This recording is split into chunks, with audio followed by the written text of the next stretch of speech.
আপনাদের মাঝে আমার জীবনের একটা সত্যি ঘটনা নিয়ে আসলাম। আমার নাম হলো যে মৌসুমী। আমি বিয়ের পরে আমার ফ্যামিলিতে আমার শ্বশুর শাশুড়ি ভাসুর ছিল, আমি ছিলাম ছোট। তো আমার শ্বশুর শাশুড়ি তারা মুরব্বী ছিল। একদিন আমার ভাসুরের সাথে আমার বড় যার সাথে একটু ঝগড়া হয়েছে, একটু রাগারাগি হয়েছে। হওয়ার কারণে সে রাগ করে বাপের বাড়ি চলে যায়। ওকে ঠিক মতন খাবার দেওয়া, আমি একটু চিন্তিত ছিলাম। তারপরও ট্যাকেল দিয়ে নিছি। গেছি ঘরে, যে আমার বাসুরের রুমে তো অনেক দিনও যাই না, রুমের কি অবস্থা হয়ে আছে তো যাই।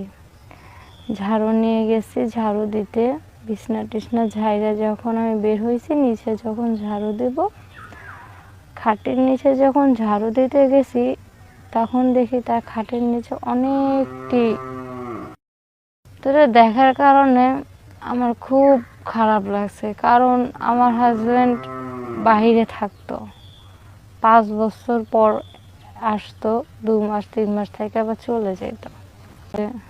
মনে চাইছিল এখনই কিছু করি, কি করব, করার কিছু নাই, কেউ নাই মন মোজার মতন। আমি কাজ করতেছিলাম, পিছন থেকে আমার শাড়ি পরতাম, তো শাড়ির আঁচলটা একটু সরে গেছে, পিছন থেকে একটু পিঠ টিট দেখা যাচ্ছিল। কেমন জিনিস তাকিয়ে আছে, আমি আর অতটা ফলো করি না করার কারণে আমি হাতের কাজ সাইরা আমি তার রুমে যাইয়া তার রুমটা গুছাই দিতেছিলাম। যে জড়িয়ে ধরছে, আমি বলতেছিলাম যে আপনি এটা কি করতেছেন? দেখো আমার বউ তো আমার সাথে ঝগড়া করে চলে গেছে, তোমার হাজবেন্ডও বাহিরে, আমি তো অনেক দিনের না খাওয়া অনাহারি, কেন কি আমি এটা চাইনি কখনো। তো সে অনেক চেষ্টা করাটার পরে আমি তার কথায় রাজি হয়ে গেলাম শেষ পর্যায়ে। তারপরে আমার হাজবেন্ড বাহিরে থাকতো, কারোর সাথে ইউজ করা তার হতো না। তখন তেল দিয়া যখন দিল, ফ্যাসাদ করে ঢুকে গেল ভিতরে। তো সে আমারে বাহিরে যারা কি করে না করে জানি না, কিন্তু ও আমার সাথে সেম ওরকমই করছে।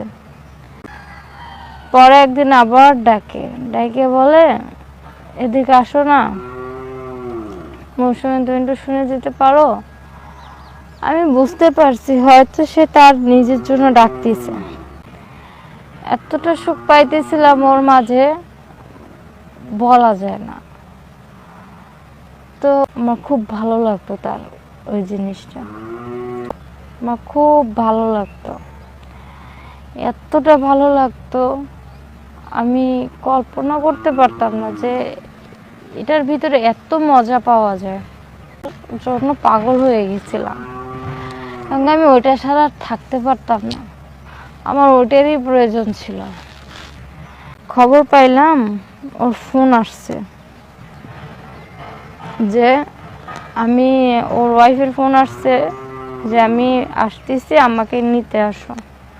কিন্তু আনতে চাইতো না, কারণ আমার ভিতরে একটা মজা পাইছে। ওকে ঘুরাইতো, বলতো 2 দিন পর আসো, 3 দিন পর আসো, রাত থাকি দুইজনে। আমি বলছি আচ্ছা ঠিক আছে। যে ওই শেষ রাতটা যখন ছিলাম, আর ওই রাতটা আমার সারা রাত আমার সাথে সে, আমার মনে করো 4-5, শেষ পর্যায়ে ওর ওয়াইফ যখন আসলো,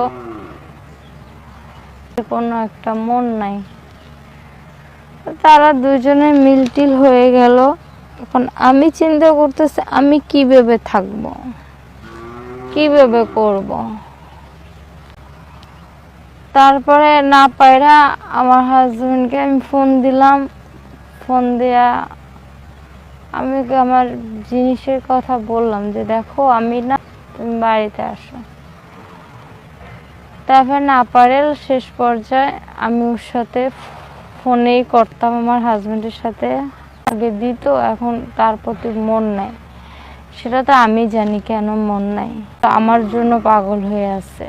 সে চাচ্ছে যে আমি ওর কাছে আবার যাই। না পাওয়ার কারণে আমি পরে আর আমার ভাসুরের কাছে আর যাইটাই নাই। তার তো এতটুকু বলতে পারি, আমার হাজবেন্ডের সাথে কি করছি না করছি জানি না, কিন্তু আমার ভাসুর করতে পারবো না। এদের মাঝে এতটুকু বলা, কেউ কখনো নিজের ভাসুরের সাথে এমনটা কাজ করবেন না। লাস্ট পর্যায়ে সমস্যা হতে পারে।